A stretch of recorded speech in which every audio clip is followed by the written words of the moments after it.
A finalidade desse vídeo é levar as informações de um olho na prática médica. Enfim, para que você, ao assistir, você possa identificar algum transtorno na sua visão, nos seus olhos, que de imediato você possa identificar e levar para um atendimento médico especializado e, com isso, evitar complicações que muitas vezes podem diminuir de uma maneira definitiva a sua visão. Portanto, o olho na prática médica são alguns detalhes assim simples que você poderá identificar nesse vídeo e poderá ser de grande utilidade para você, para seus familiares e para seus amigos. E os colegas médicos de outra especialidade, quando estiverem de plantão e chegar um caso, eles poderão também sentir essa utilidade do vídeo. Passemos então a ver o olho na prática médica. Entre outras coisas, eu começaria mostrando aqui o teste do olhinho e um olho vermelho. Então, no meio de tanta coisa que pode acontecer na nossa visão e nos nossos olhos, mas o teste do olhinho e um olho vermelho são as coisas assim principais que eu vou levar aqui em consideração nesse nosso papo. Poderá ser a diferença entre você tornar-se uma pessoa normal ou um cego. Existem várias condições oftalmológicas que precisam ser estudadas e examinadas em uma pessoa que apresenta baixa visual. Então, a sensação de visão diminuída, baixa visual, uma necessidade de óculos, ou um problema mais importante, como uma doença do cristalino, que é a catarata, ou uma alteração na retina ou no nervo óptico, ou ainda uma doença da mácula, pode ainda estar ligado a problemas sistêmicos, como diabetes ou mesmo doença do sistema nervoso. Portanto, um exame oftalmológico periódico é muito necessário para você poder desfrutar de uma visão por toda a sua vida. Então, o teste do olhinho e um olho vermelho são as coisas que eu vou chamar mais atenção aqui no nosso bate-papo, mostrando que baixa visual já é outra coisa, que pode ser um simples óculos, como eu falei, ou um problema mais importante, como a doença do cristalino, da retina, do nervo óptico ou da própria mácula. Essas imagens que estão projetadas aí é para nos lembrarmos que só em olhar para um olho você poderá pensar em um problema de saúde neles. Você poderá suspeitar de uma doença no olho ou uma doença longe do olho, em outro local. Então, por aí, vocês têm, por exemplo, nessa primeira figura que nós temos aí em cima, olha, umas pálpebras inchadas, que pode ser uma simples alergia, pode ser uma blefarite, pode ser uma série de patologias. Mas você nota que não é normal. Quando você olha para uma pessoa com uma situação dessas, também leva a pensar que tem alguma coisa errada nesse olho esquerdo, que pode ser um simples terçol, e pode ser uma complicada celulite orbitária, ou um tumor retroocular.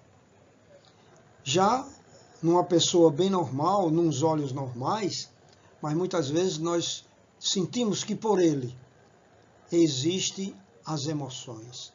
Então, um olho, que é um complexo do cérebro, a ele dependente, quando nós temos emoções que superam o nosso equilíbrio, nós produzimos uma quantidade maior de lágrima e vem o choro, a lacrimação.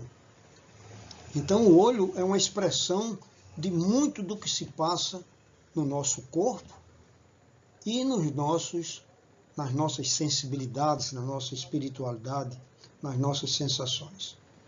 Já este outro caso aqui, quando você olha, já vê que essa criatura tem uma vesguice ou um estrabismo, que poderá ser para dentro, para fora, para cima ou para baixo. Nesse caso aqui é um estrabismo convergente mais acentuado no olho esquerdo, mas esses desvios oculares tanto pode ser por problemas oculares, como podem ser por problemas neurológicos.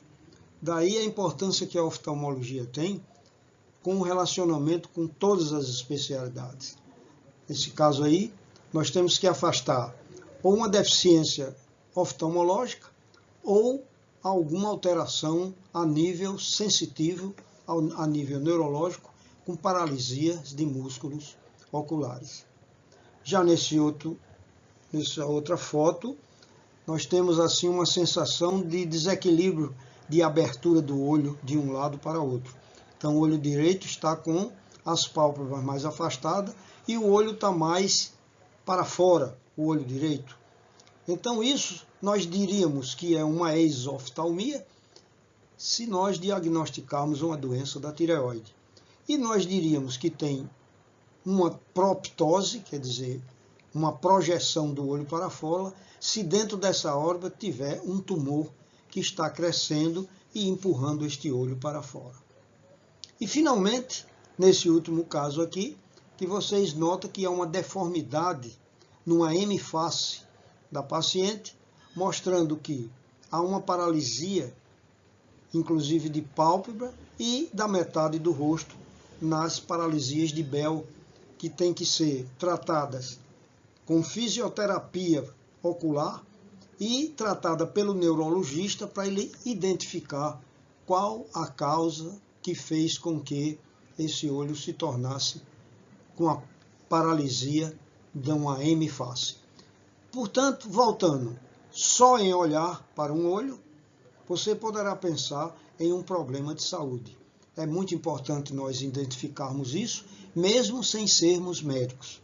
E é muito importante para o médico não oftalmologista, que muitas vezes ele está num plantão, sábado e domingo, às vezes o paciente procura um pronto-socorro e lá muitas vezes não tem o oftalmologista de plantão. Então ele tem que identificar e dar um diagnóstico certo para que o paciente se sinta atendido por um médico. Mas como o prometido, começaremos com o teste do olhinho e logo depois um olho vermelho. O que essas coisas representam na nossa vida? Nós começamos a vida com o teste do olhinho, que é feito logo ao nascer. Vocês aprendam a olhar que um olho normal tem a pupila pretinha, porque ela está vendo o fundo do olho. Então a criança normal não tem desvios nos olhos e o preto representa que há uma transparência no cristalino e na córnea e que nós, através dessa pupila, estamos vendo a escuridão de um olho, do interior do seu olho. Então, isso aqui, no teste de olhinho, é considerado um olho normal. Aqui tem um reflexo da luz normal, alterado ou suspeito. Então, aqui é ele normal. Muitas vezes ele não é pretinho assim, e vocês encontram inclusive em pessoas que tiram a fotografia, então o olho não fecha o suficiente para que o flash deixe a pupila fechada. Então nós vemos o reflexo vermelho, que é normal no fundo de olho. Mas quando você encontra um que tem reflexo e outro não, aí você já fica achando ele alterado ou suspeito. E finalmente, quando ele tem o reflexo dourado que tem lá no outro, e no outro ele tem esse reflexo esbranquiçado, tem alguma coisa errada. Então, quando nós encontramos um olho com a pupila branca, ele tem duas possibilidades, ou está com um glaucoma congênito, ou está com uma catarata congênita. Aliás, ajeitando aqui, quando o olho está branco, ele tem ou uma catarata congênita, ou ele tem um retinoblastoma, que é um câncer de alta malignidade, que a criança já nasce com ele. Então, esse achado é importante numa criança, mesmo ao nascer. Veja nesse outro caso, que tem um reflexo vermelho normal, e do outro lado o olho está desviado. Então, a gente tem que prestar atenção no reflexo da luz normal, alterado ou suspeito. Numa outra condição, também, vocês vejam aqui, olha, um reflexo branco, acinzentado, e o outro normal. Esse caso aqui, ou é um glaucoma, ou é uma catarata congênita, ou é um retinoblastoma, porque a luz entra, reflete no tumor e volta. Não fica escurinha como está aqui.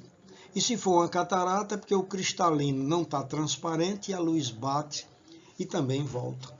Então é fundamental e fácil de dar esse diagnóstico, que graças ao tempo que se começou a exigir do recém-nascido esse exame, diminuiu muito o número de cegueiras, porque quando você atua mais rapidamente você trata.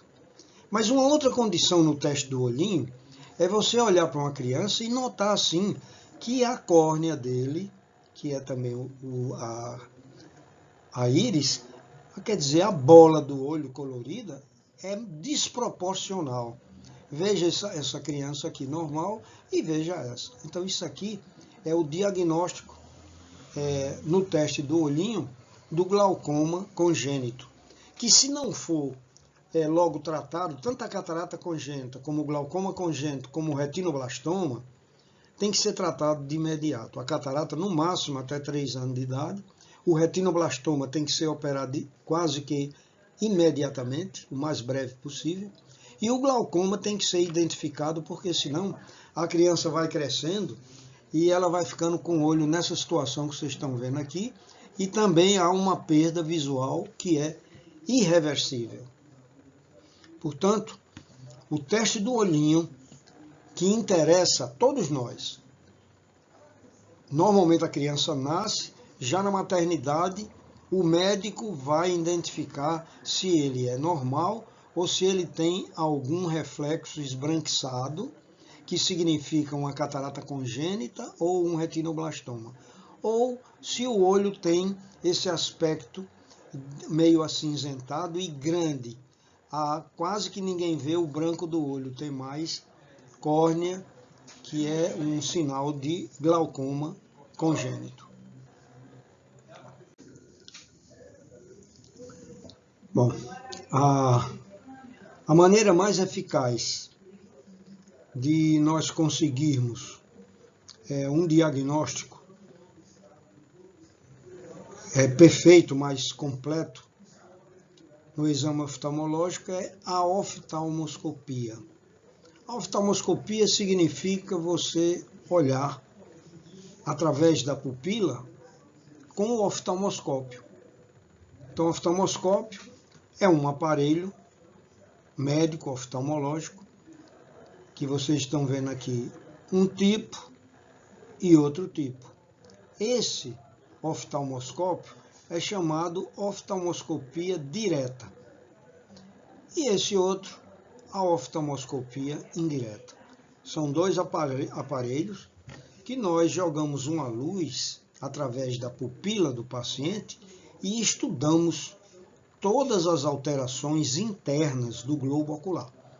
Então, quando nós olhamos com o oftalmoscópio, nós passamos pela córnea, pela câmara anterior e a posterior, que é cheia de humor aquoso, atravessamos a pupila, que está situada na íris, e entramos então através do vítreo para estudar retina, vasos, papila do nervo óptico e a mácula.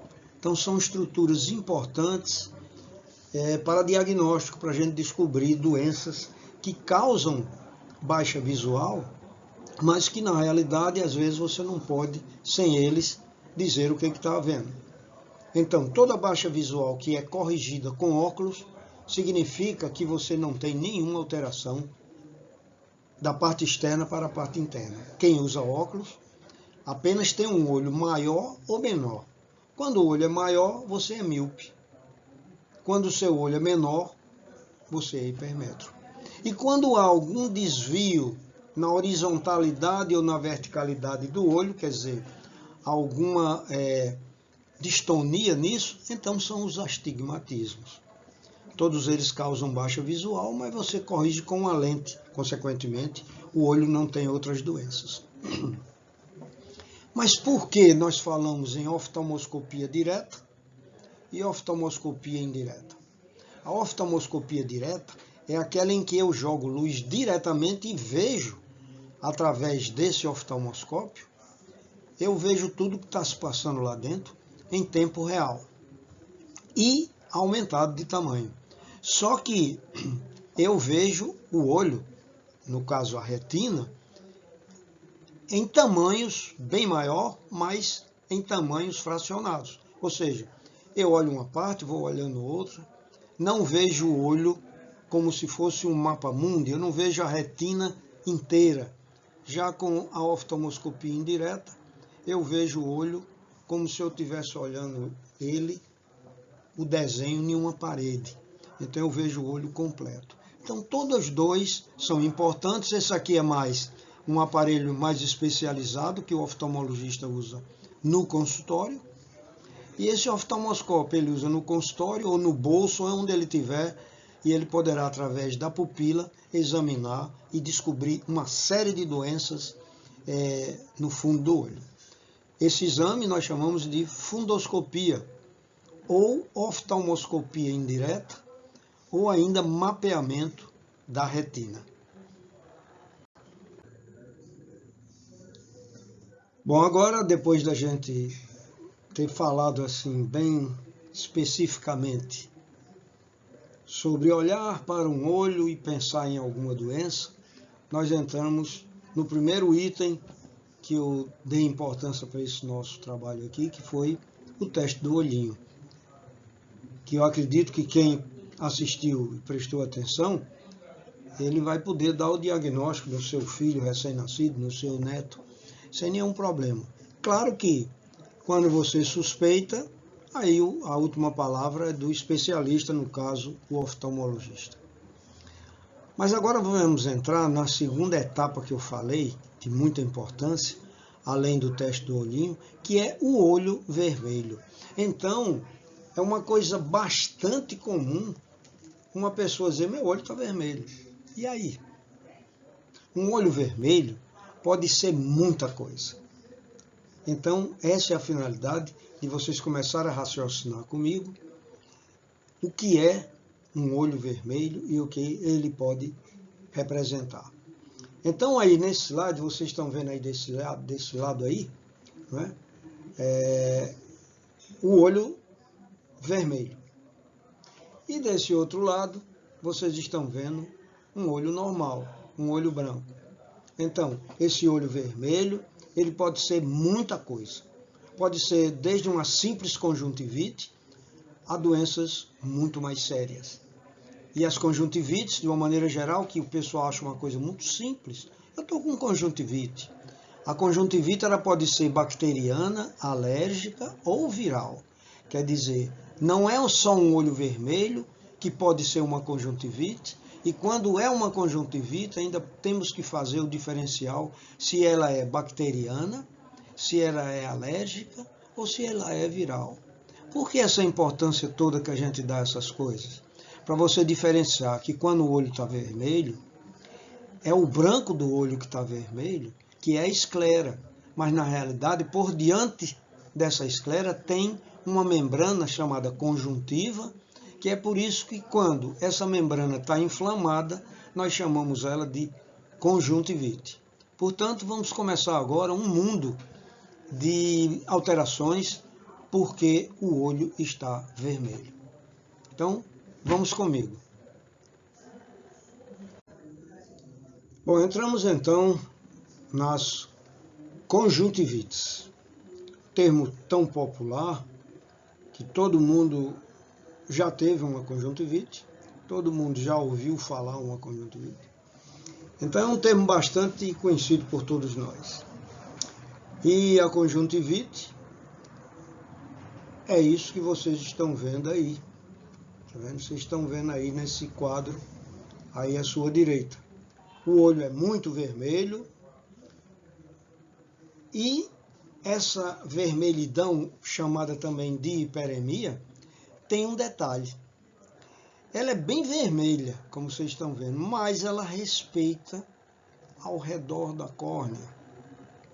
Aqui ao redor da córnea ela é sempre mais esbranquiçada.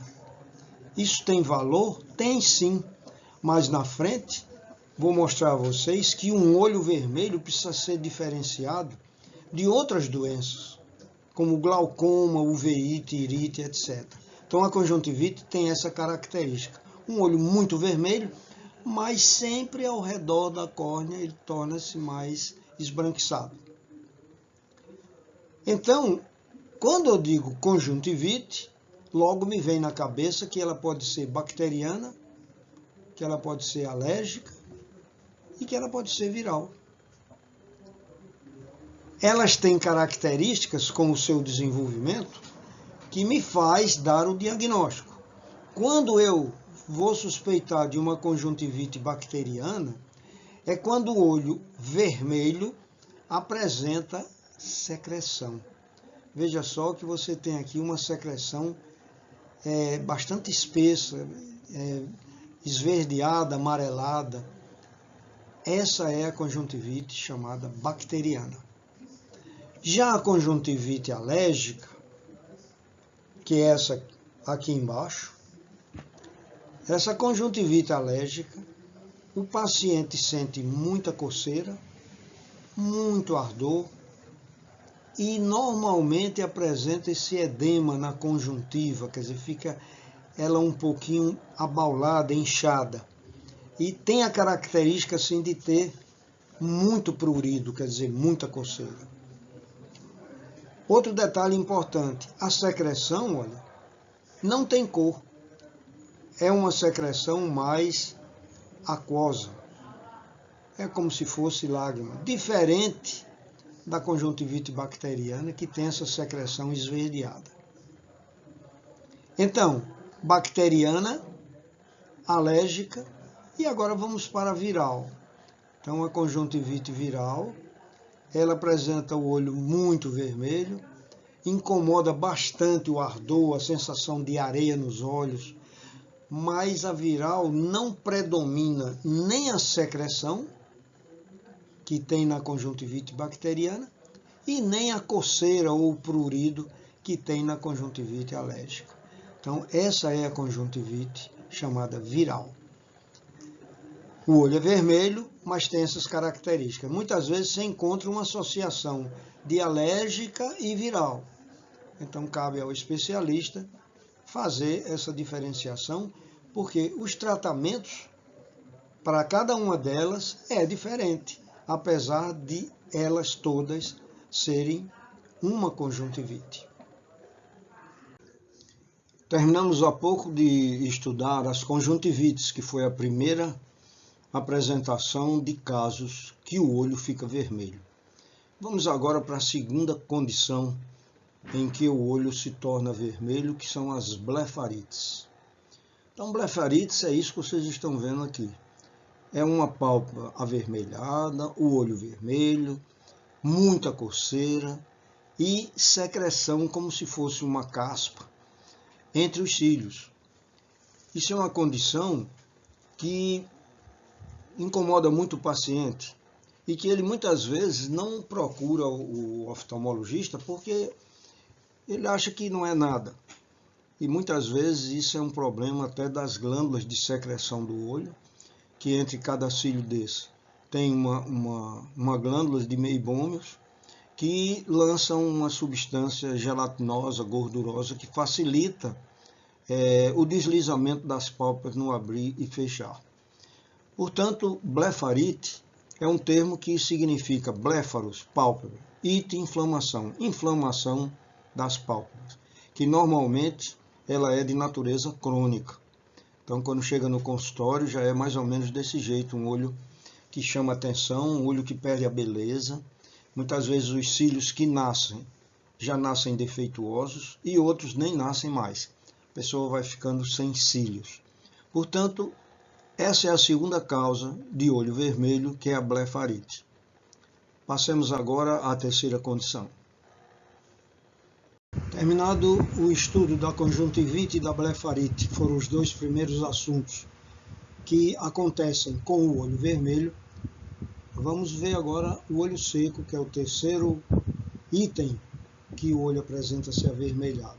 Então, o olho seco, ele é uma coisa que nos interessa bastante, porque ele pode fazer parte de distúrbio tanto da glândula lacrimal como das glândulas acessórias do olho. E ainda, tem uma síndrome chamada síndrome de Mikulicz, que é uma síndrome em que o olho é seco, a boca é seca e o paciente apresenta ainda associado uma uretrite, que é um ardor com queimor quando urina. Então, vamos ver detalhes do olho seco com o Dr. Fiore. Falar hoje a respeito do olho seco, né? O olho seco é uma coisa que impressiona muita gente e ao mesmo tempo muita gente não dá atenção a esse chamado antigamente como um distúrbio, né? Mas na realidade hoje nós sabemos que é uma doença. O olho seco foi reclassificado em várias etapas nesse período, tá? Ele começou uma primeira classificação grande quando foi em 1999 eles fizeram o primeiro grande estudo mundial. Nesse primeiro grande estudo era só um distúrbio e foi classificado como alterações do filme lacrimal, enfim, não se sabia muito bem o que acontecia. É uma coisa antiga, muita gente sofre com esse desconforto, só que não se tinha uma ideia real do que acontecia.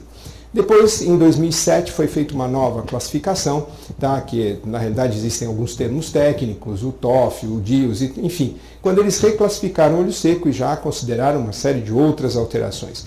Já em 2017, ou seja, bem mais recente, tá? Ou seja, quentinho, né? Um ano e meio atrás, veio o DIUS-2, que a gente chama que é a nova classificação, e onde o distúrbio deixou de ser um distúrbio, passou a ser uma doença.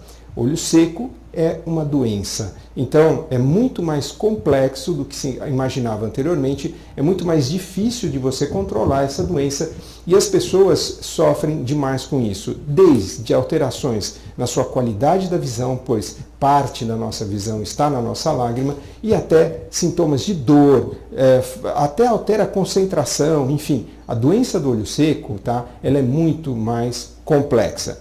E se vocês avaliarem o que a gente está mostrando aqui para vocês, tá? A doença do olho seco, o DOS, né, como pode ser definido, tá? Deixou de ser então um distúrbio, passou a ser uma doença. 344 milhões de pessoas no mundo são afetadas por essa doença, tá? No Brasil, 18 milhões em média de pessoas, a gente acredita que isso é muito mais, tá? Pela prática diária e o que a gente vê no dia a dia, eu posso dizer para vocês que 80% do meu consultório hoje é algum tipo de queixa de doença do olho seco, tá? É a segunda maior causa de atendimento no consultório. Diagnóstico e tratamento não corretos podem evoluir para a lesão da superfície ocular. Depois nós vamos falar um pouquinho sobre superfície ocular, que passou a ter um novo conceito também, né? Antigamente a gente achava que superfície ocular era apenas a córnea, a conjuntiva, mas na realidade envolvem outras estruturas, tá? E pode ser facilmente confundido com infecções ou alergias. Ou seja, é uma miscelânea de coisas. Então o paciente chega se queixando assim: doutor, eu lacrimejo demais e de repente eu sinto um desconforto enorme e fica o olho seco. Então isso, por que acontece? Então eu vou mostrar para vocês, só para vocês terem uma ideia, onde fica a glândula lacrimal principal, que é ela que produz aquele volume de água quando você briga com o namorado, né? Perde um ente querido e você vai chorar muito e tal. Então, a nossa glândula lacrimal principal, ela se situa aqui em cima, no globo ocular, aqui, ele estaria escondido pelo crânio, tá? E ela está aqui em cima. Essa é a chamada glândula lacrimal principal. É ela que produz o volume aquoso da nossa lágrima, ok? Muito bem. Então, por que acontece esse paradoxo, vamos dizer assim, que a pessoa chega para mim e fala assim: Fábio, eu lacrimejo demais e de repente eu sinto uma sensação de ressecamento intenso.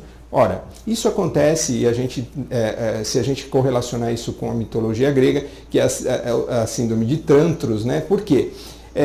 Na mitologia ele dizia assim: ele chegava à beira do mar e morria de sede, ou seja, você tem água, muita água, mas você não tem lubrificação.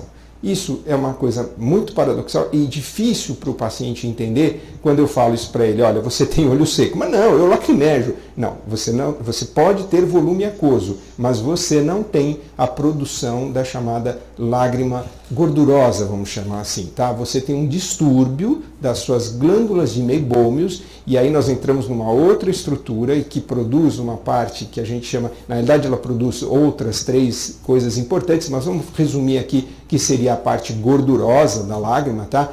Que funcionaria como um fixador, tá? Ele fixa aquela água, tá? Para que se mantenha uma película lubrificante. Então aí entramos num outro conceito que hoje também é muito falado, que é a chamada DGM, distúrbio das glândulas de meibômios, tá?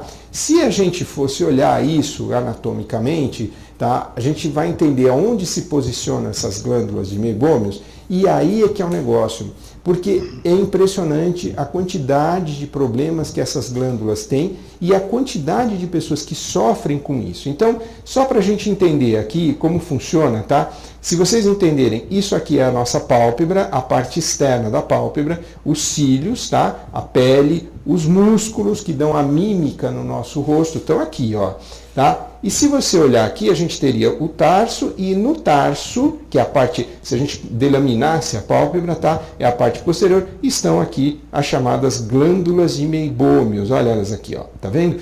Tá? Elas formam como se fossem pequenos saquinhos, ou poderíamos dizer de cálice. Temos mais ou menos 28 glândulas aproximadamente na pálpebra superior e 28 glândulas na pálpebra inferior. Muito bem. Como que elas funcionam, essas glândulas? Elas são reguladas por vários mecanismos, tá? Mas o que nos interessa é entender o seguinte.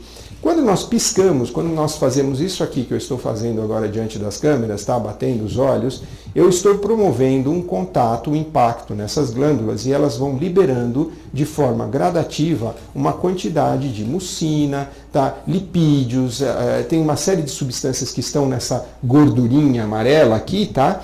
E essas substâncias vão se soltando e misturando com o meu filme lacrimal aquoso.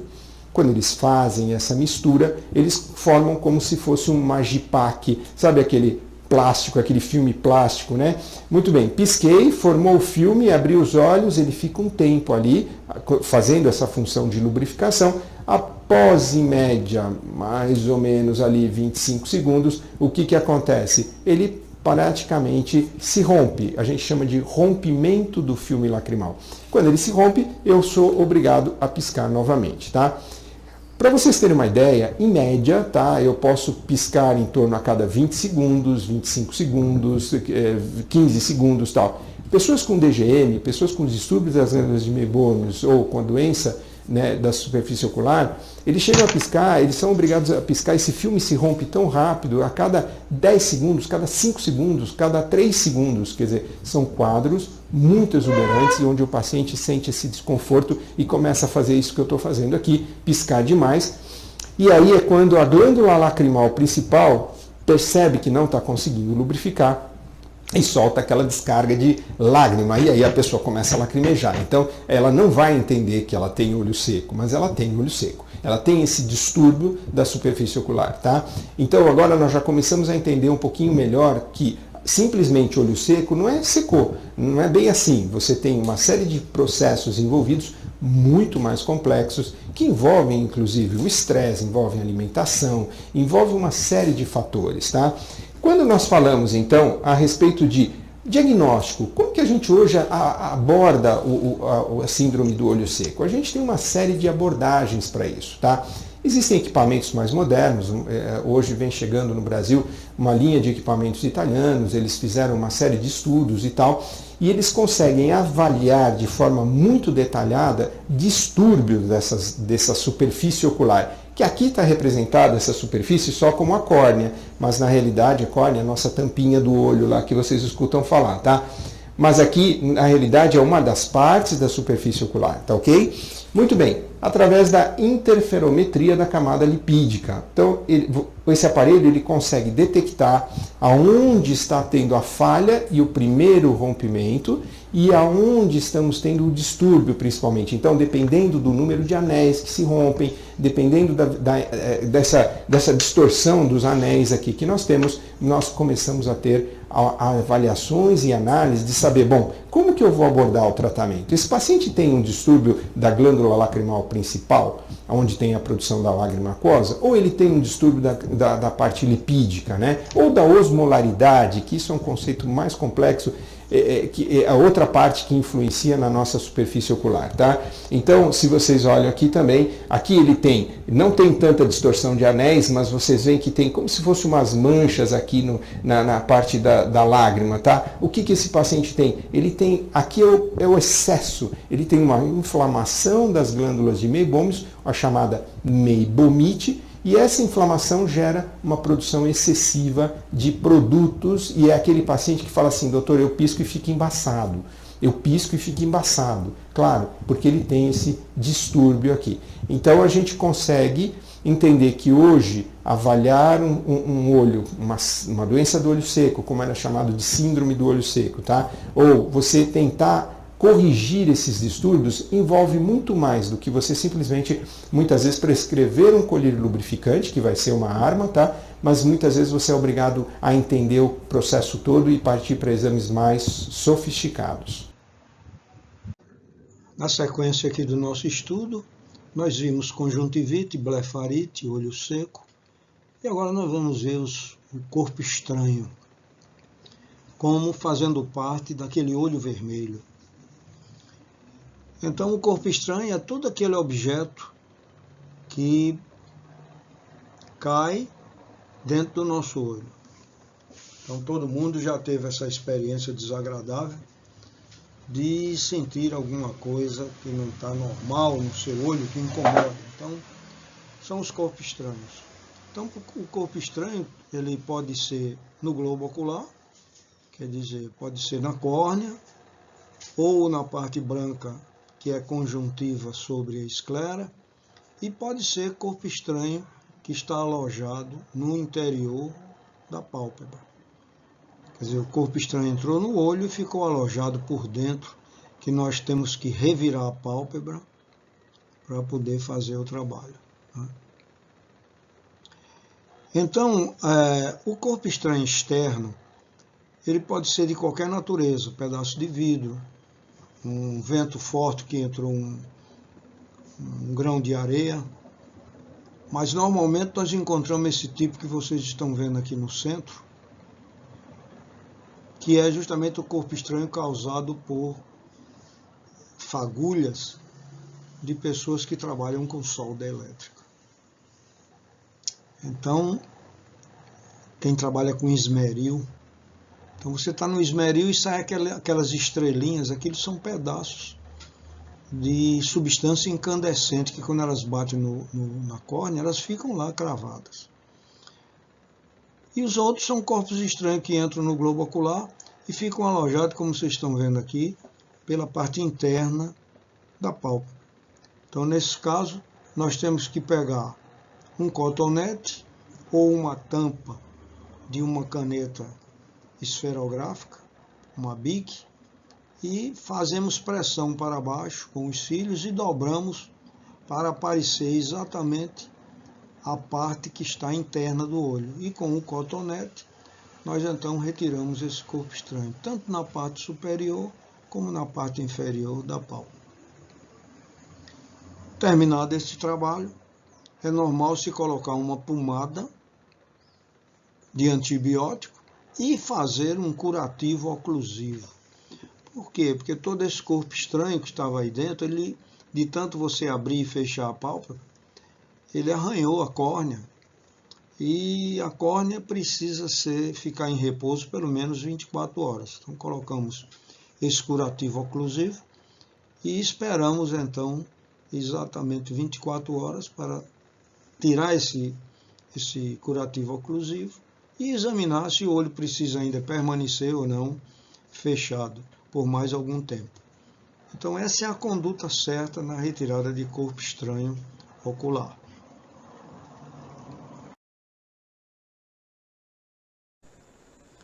Quando falamos de corpo estranho, é muito importante prestarmos atenção, porque muitas vezes o paciente se queixa de um corpo estranho no olho e você olha e não encontra.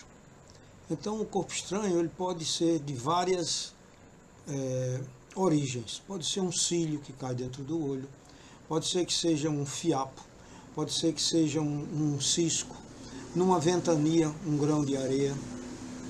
Enfim, muitos deles você consegue olhar e vê-los, principalmente quando eles se alojam no branco do olho ou na própria córnea, que por transparência você vê. Mas a grande maioria dos corpos estranhos a gente não vê. E aí então utilizamos essa prática que vocês vão ver aí para conseguirmos vermos esse corpo estranho que não está visível, a não ser que a gente use essa técnica que vamos ver agora aí. Procure permanecer relaxado e quieto.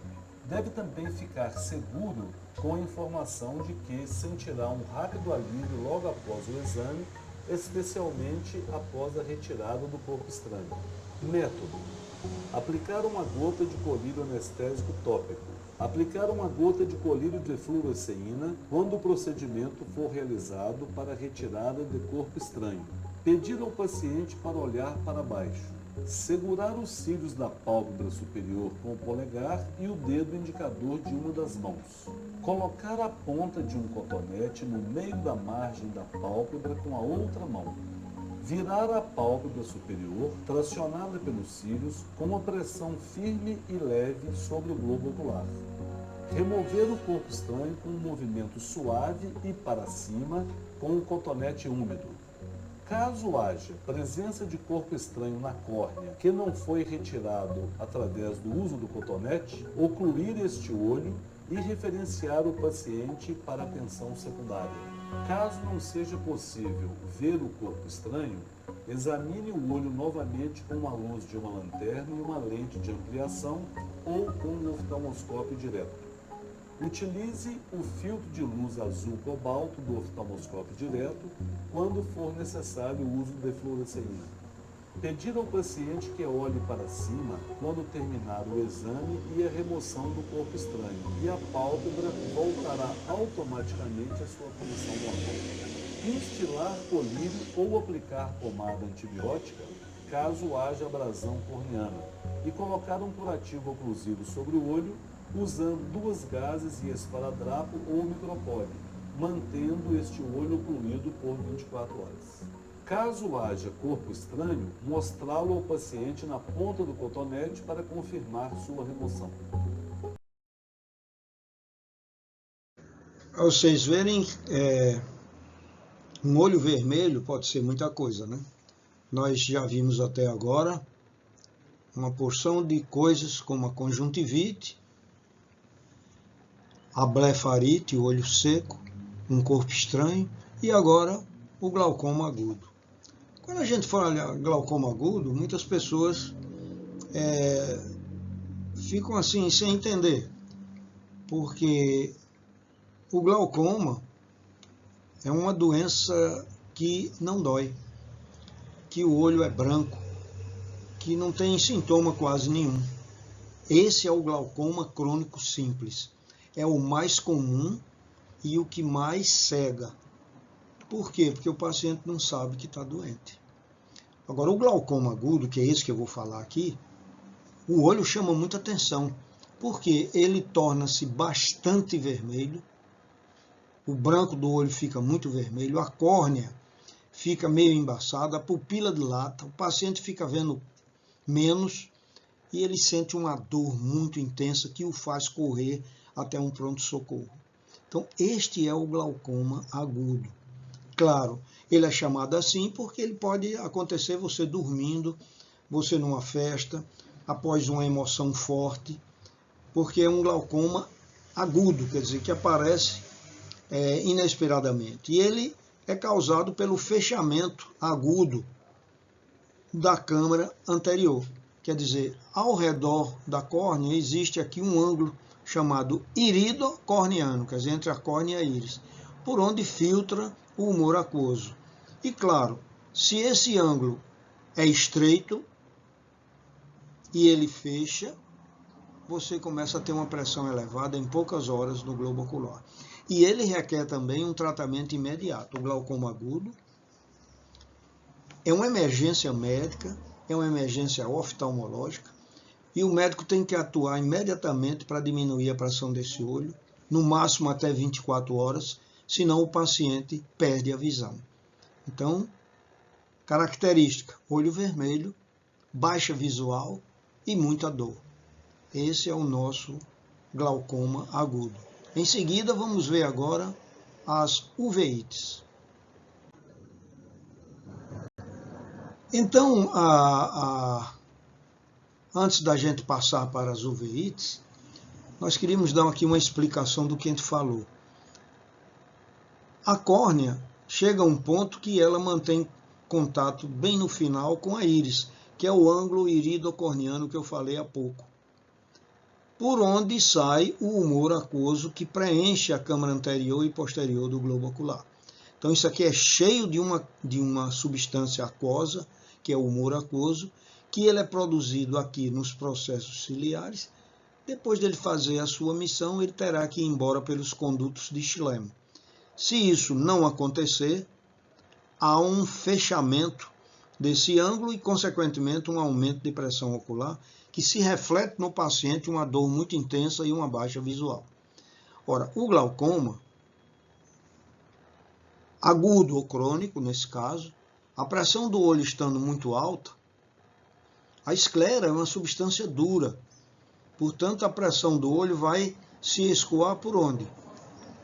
Pelo nervo óptico, causando um dano nele, que é a causa da cegueira. Aqui vocês estão vendo um nervo óptico que está com uma escavação muito grande, porque essa parte branca não era para existir. O nervo óptico ele é todo dessa cor aqui, olha, um róseo, um pouquinho diferente da retina, mas ele ocupa todo esse espaço. À medida que o glaucoma vai destruindo o nervo óptico, vai aparecendo essa escavação, que vai de 0,2 até 0,9. E com isso o paciente fica cego, ou seja, perde a visão. Outra causa de olho vermelho é a uveíte. Tanto a uveíte como o glaucoma, o vermelhidão que tem no olho não é como o da conjuntiva. Por quê? Porque na conjuntiva vocês viram que essa parte ao redor da córnea, ela é branca, não fica tão vermelha. Mas no glaucoma agudo e na uveíte e na ceratite, que nós vamos ver daqui a pouco, a parte mais vermelha é essa ao redor da córnea. Então, a uveíte é uma inflamação da úvea, que é a segunda camada do olho, que ela é composta de vasos. Então, o olho, todo o sangue do organismo, passa pela arcada dentária e logo em seguida vai para o olho, e a úvea é como uma esponja. Tudo que tem no sangue poderá ficar aprisionado, gerando uma uveíte. Então é muito comum as uveites em processos inflamatórios próximos, como sinusite, problemas dentários, e também por artrites e inflamações articulares e sistêmicas. Então a uveíte, o olho é muito vermelho, principalmente ao redor da córnea, o olho dói bastante e a visão também fica muito comprometida. Vocês poderão dizer assim, mas olha, eu quando vejo um olho vermelho, eu não noto muita diferença se ela é mais vermelha aqui ao redor da córnea ou se ela é mais vermelha nos fundos de saco. Se você tem dúvida, bota uma gota de um colírio com vasoconstrictor, quer dizer, um colírio que tem uma constricção nos vasos. Se o paciente tiver uveíte, glaucoma agudo ou ceratite, vai permanecer vermelho ao redor da córnea e vai esbranquiçar pelo lado de fora. E, se for uma conjuntivite, o olho vai se tornar todo branco. Então, isso é um diferencial importante que a gente faz das uveites. Depois de vermos as uveites, entramos agora na ceratite, que é uma inflamação da córnea, que é essa camada transparente que fica por diante da íris e da pupila. Então, um olho normal é desse jeito. Você olha e vê que tem a pupila no centro e pela transparência você vê a cor da íris. Mas é nessa camada da córnea que pode se desenvolver uma ceratite. Então, a ceratite, tanto ela pode ser puntiforme, como vocês estão vendo aqui, como ela pode apresentar essa situação serpiginosa. Parece que uma serpente andou aqui por cima. Isso aqui é característica de uma inflamação viral, o herpes ocular. E aqui, olha, vocês estão vendo como se fosse um bocado de pontos, um bocado de pontinhos, pontinhos, pontinhos, que é uma ceratite puntiforme, que é causada por irritação da córnea ou por uso prolongado da lente de contato. Se essa ceratite não for devidamente tratada, ela evolui para uma infecção muito grave, como vocês estão vendo aqui, muitas vezes até com perda de transparência total da córnea, levando o paciente a uma cegueira. Então, importante você identificar com o oftalmologista se tem ou não essas lesões, que é da ceratite, que normalmente você não vê olhando para o oftalmologista, porque ele dispõe de um aparelho, que é o oftalmoscópio, ou então a lâmpada de Fenda, o biomicroscópio, que ele vê o olho em grande aumento e ele pode identificar pequenos pontos que vai lesionando essa córnea, e se não for tratada, ela poderá causar grandes distúrbios visuais irreversíveis, precisando futuramente de fazer um transplante de córnea. Finalmente, chegamos ao último item, que é a episclerite ou esclerite, que são exatamente alterações que o olho torna-se bastante vermelho, só que nessa situação da episclerite, você vê partes do olho vermelho, não é o olho totalmente vermelho. Então, essa é a diferença, vocês estão vendo aí, olha, um olho totalmente branco e o outro parcialmente branco e uma área mais avermelhada.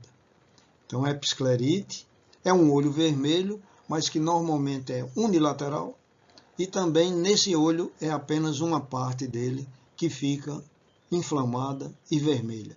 Incomoda, dói, o paciente sente muita desagradável, sensação desagradável, e ele resulta de infecções e inflamações da face, dos seios da face, sinusite, processos inflamatórios e infecciosos dos dentes, do nariz, da garganta, e também reflete alterações articulares e muitas vezes também alérgicas.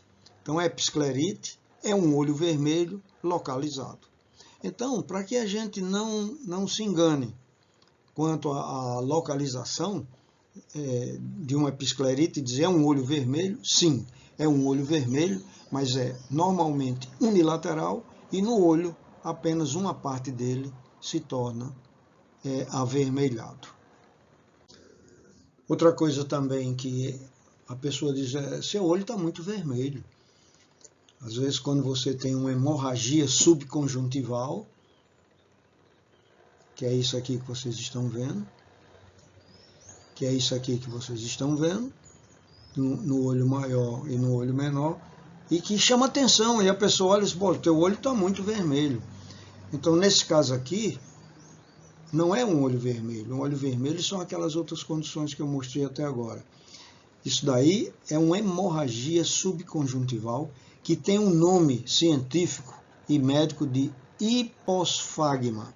Esse é o nome que nós colocamos no laudo quando um paciente chega portador de uma alteração dessa. Então, o que é interessante é que quando você tem um derrame ocular, como se diz, derrame externo, né, porque tem os derrames internos, que você não vê. Mas esse sinal aí preocupa muito o paciente, E às vezes quando isso acontece numa sexta-feira, um sábado ou um domingo, que você não encontra o oftalmologista no consultório trabalhando, você vai a um pronto-socorro e muitas vezes lá o plantonista olha e diz, não, isso não é nada não. Foi criado esse dogma geral que isso não é nada não. Então aqui eu digo para vocês que realmente não mexe com a visão, não incomoda o paciente, mas que isso tem que ser explorado e tem que ser levado em consideração. A pessoa que tiver uma hemorragia subconjuntival, um hiposfagma, tem que inquirir por que isso aconteceu. Pode ser por razões simples e benignas e pode ser por situações graves posteriores. É tanto que o paciente, quando é examinado pelo oftalmologista, ele prescreve um colírio vasoconstrictor, manda ele ficar em repouso, porque senão o sangramento não para, mas é necessário saber o que foi que houve. Então, quais são as causas mais comuns de hiposfagma? Normalmente acontece o cara dormindo. Quando ele está dormindo, ou ele teve um sonho, um pesadelo, que ele subiu muita pressão ocular e rompeu o vaso, porque esses são vasos mais simples do corpo humano. Então eles dilatam. Quando a pressão sobe, eles rompem aí para não romper no outro canto, como por exemplo no cérebro, dando um AVC. Então é preciso esclarecer se houve um aumento noturno enquanto o paciente dorme da pressão arterial, ou se ele dormindo bateu no olho, ou coçou o olho, ele estava dormindo, não sentiu nada, então quando acorda está lá com aquela sensação.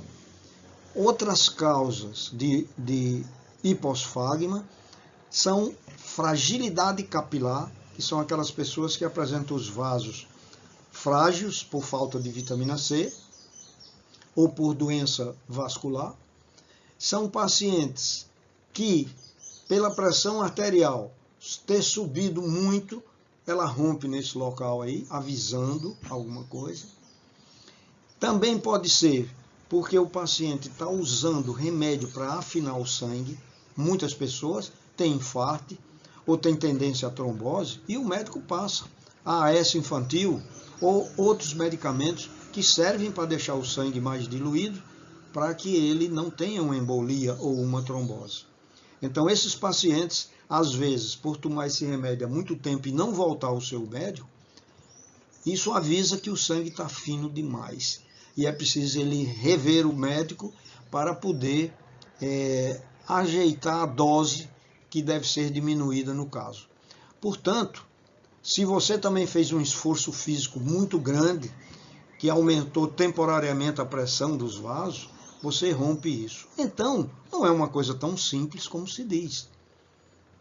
Um hiposfagma tem que ser observado, porque se nós virmos os casos, se a gente olhar os casos clínicos que tem na literatura, 30% de pacientes que apresentam várias vezes hiposfagma ou derrame ocular, ele finda tendo esse derrame em outro local e o mais comum é o derrame cerebral, o AVC hemorrágico. Portanto, vamos valorizar isso, entender o que está se passando e você simplesmente fazendo um hemograma, vendo a pressão arterial, você consegue já descobrir muita coisa, conversando com o paciente, vendo a medicação que ele está usando. Agora, muitas vezes, a gente se comunica com o cardiologista e diz, olha, dá uma olhadela aí para ver a pressão. Na hora que o paciente vai ao médico cardiologista e tira a pressão está normal. Então, como eu falei, acontece muito esses derrames à noite, porque muitos pacientes tomam o remédio de pressão quando vai se deitar. E às vezes essa pressão pode baixar muito à noite, ou ficar bem normal à noite. Mas tem pacientes que tomam o comprimido de manhã.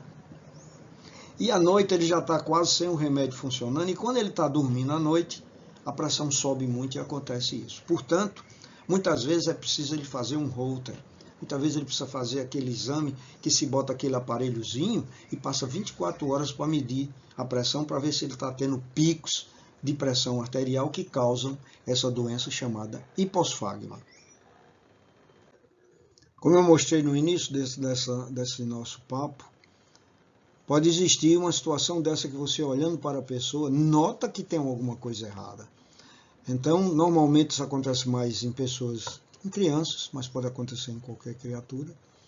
E então isso aqui tem que nós fazermos o diferencial de uma celulite orbitária ou uma dacriocistite. Então, são duas causas de olho vermelho com edema palpebral. A dacriocistite significa uma inflamação do saco lacrimal que está logo aqui no ângulo interno do nariz. Ele é causado pelo Haemophilus influenza, pelo Streptococcus pneumonia ou Streptococcus aureus. Já a celulite orbitária, que às vezes é desencadeada por um trauma, uma pancada no olho, ela é Streptococcus do grupo A, Streptococcus aureus. Há uma bacteriemia, muitas vezes, pelo Haemophilus influenza, pelo Streptococcus pneumonia, sinusites e a moraxella.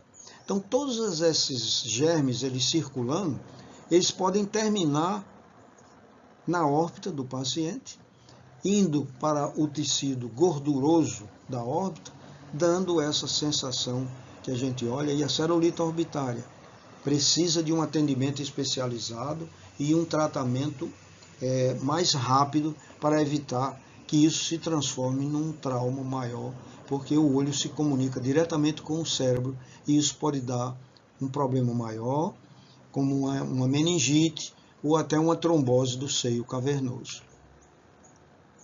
Possíveis causas. A celulite ocular pode ser causada por sinusite bacteriana, ferimentos ou pancada nos olhos, infecções na região da face, como celulite periorbital e infecções.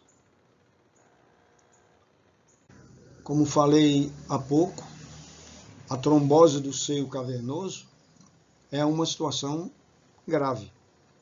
A trombose do seio cavernoso é geralmente causada pela disseminação de bactérias de infecções da face, incluindo pele do nariz, órbita ou seio nasal. Os sintomas que o paciente tem quando está com trombose do seio cavernoso inclui dor de cabeça e no rosto, perturbações visuais, olhos rapidamente salientes e febre alta. O diagnóstico é baseado em sintomas e no resultado de uma ressonância magnética ou tomografia computadorizada. Mesmo com o tratamento, a doença pode resultar em consequências graves ou ser fatal. São administradas altas doses de antibiótico para acabar com a infecção. O seio cavernoso é uma grande veia na base do cérebro, atrás dos olhos. Essa veia drena sangue das veias para a face. O seio cavernoso não é um dos seios cheios de ar em torno do nariz, como nós vemos nos seios nasais, nas sinusites.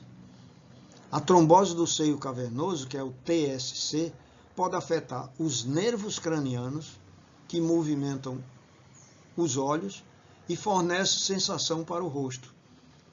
A trombose do seio cavernoso também pode levar a uma infecção do cérebro e do líquido em volta das meninges, que é a meningoencefalite. Abscesso cerebral, AVC, cegueira e há uma hipófise hipoativa, que é o hipopituitarismo. Portanto, veja como o olho tem relação com tantas coisas importantes e que é importante a gente levar esse conhecimento para todos. Não só para os médicos oftalmologistas, mas para todos os colegas oftalmologistas, os colegas estudantes de medicina e o povo em geral, porque depende da sua ida ao médico, quer dizer, do tempo decorrido entre os sintomas e o diagnóstico, é que vai resolver se você vai ou não voltar a ver, ou se você pode até vir a perder a vida. Muito obrigado e até o nosso próximo encontro.